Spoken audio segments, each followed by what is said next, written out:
नमस्कार, मैं हूं आपके साथ नैना और आप देख रहे हैं न्यूज 31 उत्तराखंड। उत्तराखंड में विधानसभा चुनाव के नजदीक आते ही सभी पार्टियां जोरों शोरों से चुनाव प्रचार में जुट चुकी हैं।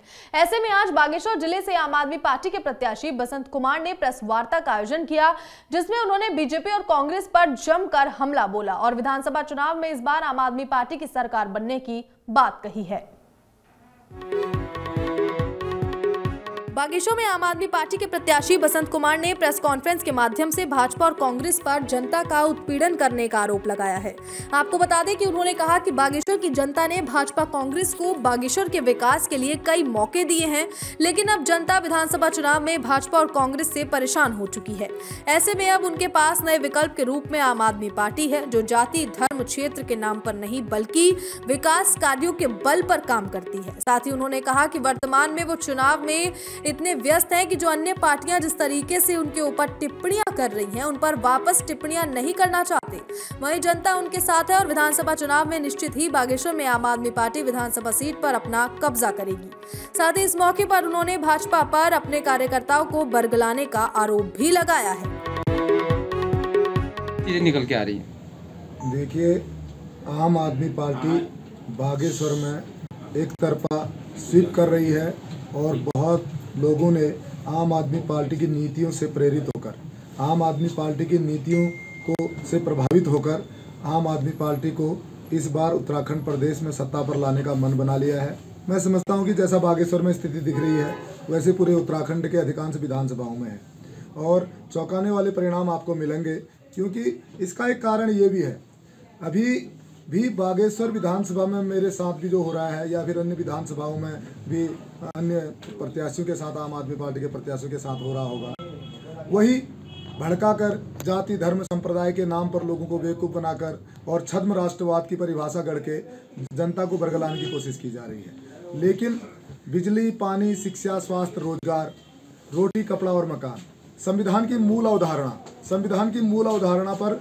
इस बार लोकतंत्र स्थापित होगा और संविधान की मूल अवधारणा को समझना पड़ेगा। अभी देखो, अभी तो हम अपने चुनावी उसमें है, हमें जन जन तक मिलना है। हम अपने, मैं समझ लीजिए कि हम लोगों को 1 मिनट की फुर्सत इन पर छीटाकशी करने की या इनकी बात करने की नहीं है। हम समझते हैं कि हम अपनी अच्छाइयाँ लोगों के बीच में ले जा रहे हैं, उनको समझ भी आ रही है। हम अपनी आइडियोलॉजी के साथ चलेंगे।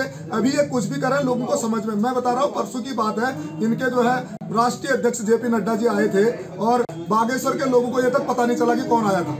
तो ये समझ लीजिए कि जनता का ध्यान इन पर नहीं है। वो भारतीय जनता पार्टी के लोग कहते हैं इसका हिसाब किताब जाति धर्म और संप्रदाय पर राजनीति करने वाले लोग लगाएं।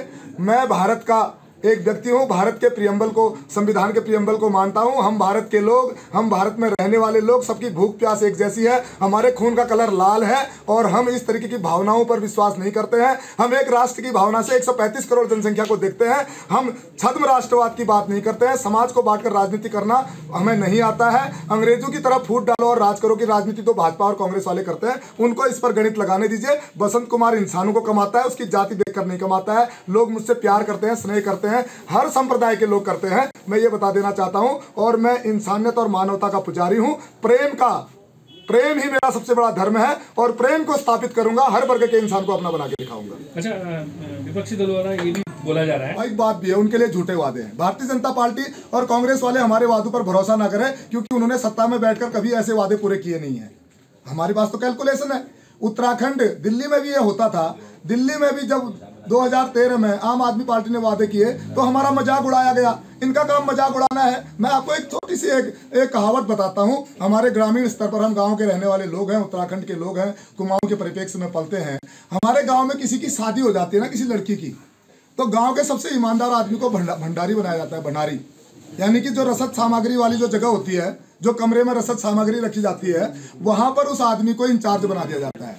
अगर आप बताइए, वो भंडारी अगर पूरी रसद सामग्री की चोरी कर दे तो बारात भूखी जाएगी नहीं जाएगी, और दुल्हन के बाप की बेइज्जती हो जाएगी। इसलिए अभी तक ये भंडारी जो है, चोर भंडारी उन्होंने चुने हुए थे, जो सत्ता के, वो पब्लिक के पैसे का, टैक्स का दुरुपयोग करते थे, उस पर भ्रष्टाचार करते थे, उसकी चोरी करते थे।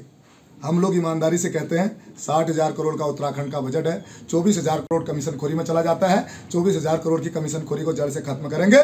उत्तराखंड के लोगों को जो जो वादे किए हैं उनको पूरा करके दिखाएंगे। हर खबर में होगी हमारी नजर। खबरों से जुड़ने के लिए हमारे चैनल को सब्सक्राइब करें और बेल आइकन दबाना ना भूलें।